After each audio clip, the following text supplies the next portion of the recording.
2023 के रीहायरिंग प्रोग्राम के अंदर बहुत सारे लोग हैं जिनका वीज़ा नहीं लग सकता। चंद शराइत हैं जो कि पूरी नहीं हो पा रही हैं, चंद कंडीशंस हैं जो उन पे लागू होती हैं, जिनकी वजह से वो इस रीहायरिंग प्रोग्राम के अंदर हिस्सा नहीं ले सकते। मैं डिटेल बताता हूँ कौन कौन से लोग नहीं ले सकते। पहले वो लोग जो कि बगैर बॉर्डर के, बगैर चेकआउट के, बगैर चेक पॉइंट के, बगैर किसी एयरपोर्ट पे के इनलीगली मलेशिया में दाखिल हुए हैं थाईलैंड से। वो लोग जो थाईलैंड में किसी एजेंट के ज़रिए बगैर किसी डॉक्यूमेंटेशन के दाखिल हुए हैं, जिनका कोई रिकॉर्ड नहीं है कि आप मलेशिया के अंदर दाखिल हुए हो, आप थाईलैंड से मलेशिया आए हो, तो ऐसे लोगों का वीज़ा नहीं लग सकता। आप किसी एजेंट को पैसे मत दीजिएगा, अपने पैसे बर्बाद मत कीजिएगा। तो दूसरी बात ये है, वो लोग जो कि माजिकान ला रही हैं, उसमें ये होता है कि वो लोग होते हैं जो कि किसी कंपनी में काम कर रहे थे, आपने वहाँ से वीज़ा नहीं लगवाया या कोई मसला हो गया उनके साथ, आपका कोई मसला हो गया, जो भी है, उन्होंने आपकी कंप्लेन कर दी, रिपोर्ट कर दी कि ये बंदा हमारे वर्कर था, ये भागा हुआ है, यानी कि ये पुलिस रिपोर्ट हो जाती है इस बंदे के पासपोर्ट के ऊपर, ये बंदा अपने आप को लीगल नहीं करा सकता। तो दूसरा हो गया। तीसरा वो है जी, वो जो ब्लैक लिस्ट है ऑलरेडी, तो किसी तरीके दाखिल हो गए हैं, यानी कि थाईलैंड से आए हैं मलेशिया में विदाउट एनी चेक पॉइंट के, विदाउट एनी एंट्री के, तो आप ब्लैक लिस्ट हो ऑलरेडी मलेशिया के अंदर और आप किसी तरीके से आ गए हो मलेशिया के अंदर, ऐसे लोग भी खुद को लीगल नहीं करा सकते। किसी एजेंट को पैसे मत दीजिएगा, अपने पैसे ज़ाया ना कीजिएगा। उसके बाद ये है कि जो 2022 में आए थे फॉर एग्जाम्पल दिसंबर में, तो उनके वीज़ा चाहे 2023 में एक्सपायर हो रहा था, वो भी लोग 2023 की ज़ुमरे में आते हैं कि 2023 में ही इनलीगल हुए हैं, तो लिहाजा इन लोगों का भी वीज़ा नहीं लग सकता, चाहे वो विज़िट पे आए थे। जो लोग 2023 में विज़िट पे आ रहे हैं उन लोगों का भी नहीं लग सकता, वो भी रिहायरिंग प्रोग्राम में हिस्सा नहीं ले सकते। मैं ये कहना चाह रहा हूँ कि जो 2022 के दिसंबर में आए थे और 2023 में उनका विज़िट वीज़ा एक्सपायर हुआ था, वो भी इनलीगल हुए हैं 2023 में, उन लोगों का भी वीज़ा नहीं लग सकता, वो रिहायरिंग प्रोग्राम में हिस्सा नहीं ले सकते। और वो लोग जो कि 2023 में विज़िट पे आ रहे हैं, यानी कि जनवरी में, 1 जनवरी के बाद, यानी कि दिसंबर 2022 के बाद आप जनवरी 1 जनवरी 2023 में और उससे अब तक जो भी बंदे आ रहे हैं, उन लोगों का भी विज़िट पे जो आ रहे हैं उन लोगों का भी वीज़ा नहीं लग सकता, वो रिहायरिंग प्रोग्राम में हिस्सा नहीं ले सकते। किसी एजेंट के चक्कर में ना आइएगा, किसी एजेंट को पैसे मत दीजिएगा। मैं इसके बारे में काफ़ी लंबी डिटेल बता चुका हुआ हूँ कि एजेंट किस तरह एक खुद साहता एक छोटी सी एसएसएम के ऊपर, यहाँ सिंदरी बरहाड़ के ऊपर एक छोटी सी बना देते हैं, एक छोटी सी इमारत तहलीक कर देते हैं, ये छोटी सी कंपनी बना देते हैं और आपको कहते हैं कि जी हमारी कंपनी ओपन हो गई है, आप देख सकते हैं, और आपकी पेमेंट लेके वो फीस जमा करवा दें या ना करवाएं, वो आपको एक पेपर बना दें कि जी देख लें हमने आपकी वीज़ा फीस भी जमा करा दी हुई है, अब आप फिंगर का इंतजार करें। फिंगर को नहीं होना है, मैं पहले बता रहा हूँ, तो बाद में मुझसे ना लड़ना और ना ही कोई गलत कमेंट करे ये कि मैं गलत बता रहा हूँ।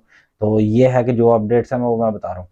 और मैं एक बात बताऊं, जो लोग अब आ रहे हैं जिनके साथ एजेंटों ने धोखा किया था कि वो कह रहे थे कि यार हम तो वहाँ पे जाएंगे 2023 में, वहाँ पे जाएंगे उसके बाद हम लीगल हो जाएंगे, हम 2-3 माह काम करेंगे, उसके बाद एजेंट कहता था मैं आपका वीज़ा लगवा दूंगा। तो भाई ऐसा कोई चक्कर नहीं है। मैं कल भी अपनी कंपनी में गया था, एक और कंपनी में भी गया था, यही पूछने के लिए क्या 2023 वाले रिहायरिंग में हिस्सा ले सकते हैं।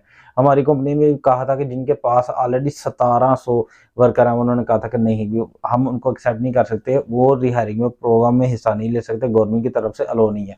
अब दूसरी कंपनी में गया हूँ, मुझे लगा शायद मेरी कंपनी की अप्रोच ना हो, मेरी कंपनी का कॉन्टैक्ट ना हो, दूसरी कंपनी में भी गया, अच्छी कंपनी है, ऑलरेडी उनका 1200 समथिंग उनके वर्कर है, उनसे भी बात की है, वो कहते हैं कि नहीं जी हमारे भी यही असूल है कि 2023 वाले रिहायरिंग प्रोग्राम में हिस्सा नहीं ले सकते।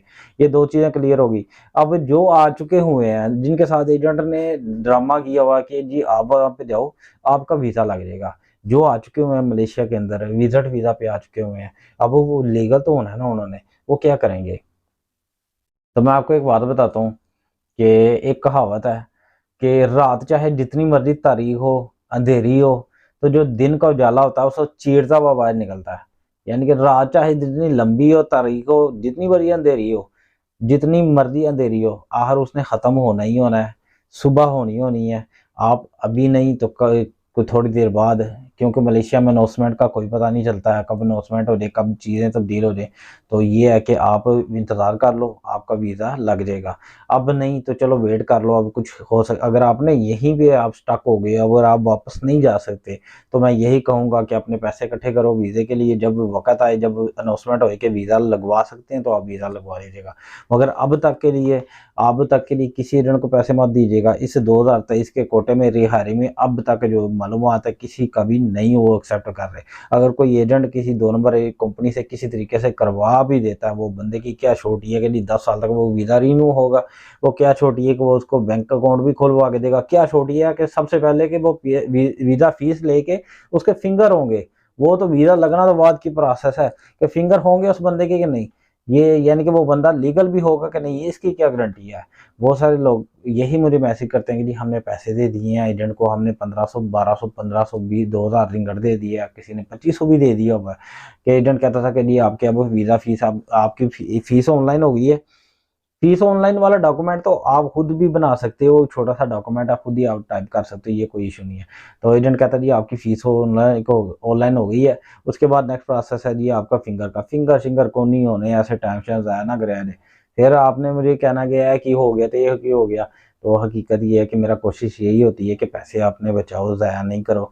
बड़ी मुश्किल से आप पैसे लेके आते हो, मैं जानता हूँ इस बात को। बड़े लोग हैं कर्ज उठा के लाते हैं, और बड़े लोग हैं बड़ी मुश्किल से उन्होंने थोड़े-थोड़े करके पैसे जोड़े हैं। और पाकिस्तान में, इंडिया में, बांग्लादेश में, नेपाल में, ये मुख्तलिफ कंट्रीज़ के लोगों ने मेहनत मज़दूरियाँ की हुई हैं, और अपनी अपनी ख्वाहिशात को मार के अपनी ख्वाहिशात पूरी करने के बजाय पैसे इकट्ठे करके आप यहाँ तक पहुँचे हो कि विज़िट पे आ गए हो, या विज़िट पे आ रहे हो, या परमिट लेके आ रहे हो। तो आपके पैसे बड़े इम्पोर्टेंट हैं, आपके पैसे की एक वैल्यू है। अपने पैसों को वैल्यू दें, क्योंकि आपके इन पैसों की वजह से आपकी कई ख्वाहिशात पूरी नहीं हो सकी। तो लिहाजा ये कि अपने पैसे ज़ाया मत कीजिएगा। तो किसी अच्छे एजेंट को पैसे दीजिएगा जब जब ये सिस्टम शुरू हो जाएगा, अभी नहीं। अभी रिहायरिंग के प्रोग्राम में कोई चक्कर नहीं है, किसी किस्म का कोई ये नहीं, हिस्सा नहीं ले सकते। लिहाजा अपना ख्याल रखिएगा बहुत सारा। तो वीडियो को लाइक कीजिएगा अगर अच्छी लगे, और दूसरों के साथ शेयर कीजिएगा, और उनसे कहिएगा कि इसको सब्सक्राइब कर दें। तो अपना बहुत सारा ख्याल रखिएगा। अस्सलाम वालेकुम।